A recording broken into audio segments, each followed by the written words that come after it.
보내주신 자료들을 쭉 보니까요. 핵심 질문이 딱 두 가지로 좁혀지더라고요. 중국이 내년 1월부터 철강 수출 허가제를 한다는데 왜 하필 지금이냐? 그리고 이게 과연 효과가 있을까? 이거 아니겠습니까? 네, 맞습니다. 그리고 이 질문이 흥미로운 게 사실 중국의 철강 서출 규제가 이번이 처음이 아니잖아요. 아, 그렇죠. 과거에도 수출 관세를 물리거나 부가세 환급을 없애는 식으로 여러 번 시도를 했었거든요. 목표는 늘 같았어요.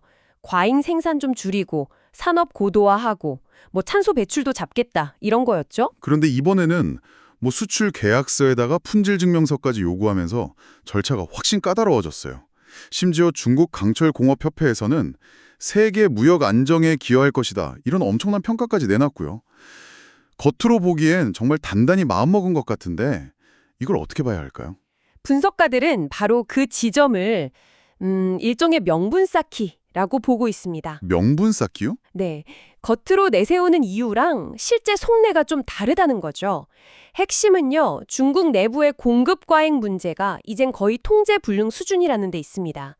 특히 건설 경기가 완전히 무너지면서 남아도는 철강을 헐값에라도 막 해외로 밀어내야 하는 상황이거든요. 아하, 그러니까 겉으로는 세계 무역 안정 같은 거창한 명분을 내세우지만 실제 속내는 우리 내부 문제가 너무 심각하니 주변국들도 좀 이해해달라 이런 신호에 가깝다는 말씀이시군요. 정확합니다.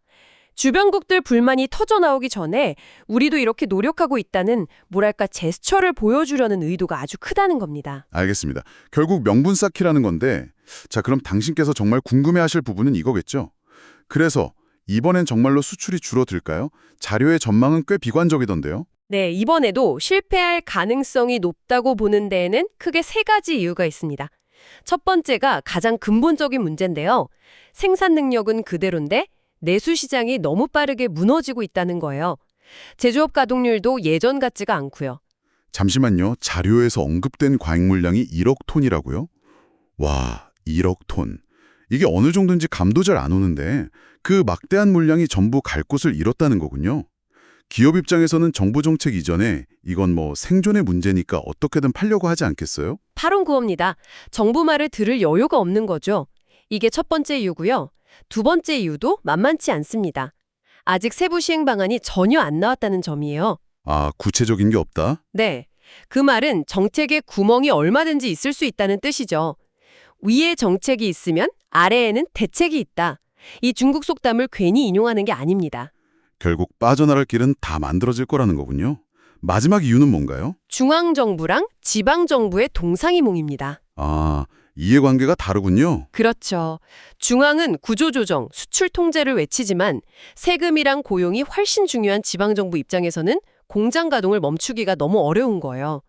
과연 얼마나 적극적으로 협조할지는 늘 미지수였죠. 결국 여러 이유로 이번 정책도 실패할 가능성이 높다. 이 말씀이시네요.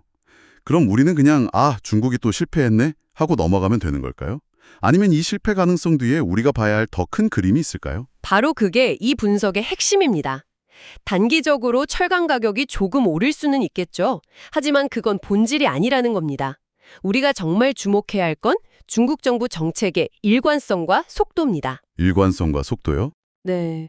비록 이번 정책이 실패하더라도 중국은 이미 수년 전부터 철강이나 알루미늄 같은 공급 과잉 산업을 예를 들면 전기차나 배터리 같은 고부가 가치 산업으로 전환하기 위한 구조 조정을 정말 무섭게 밀어붙이고 있거든요.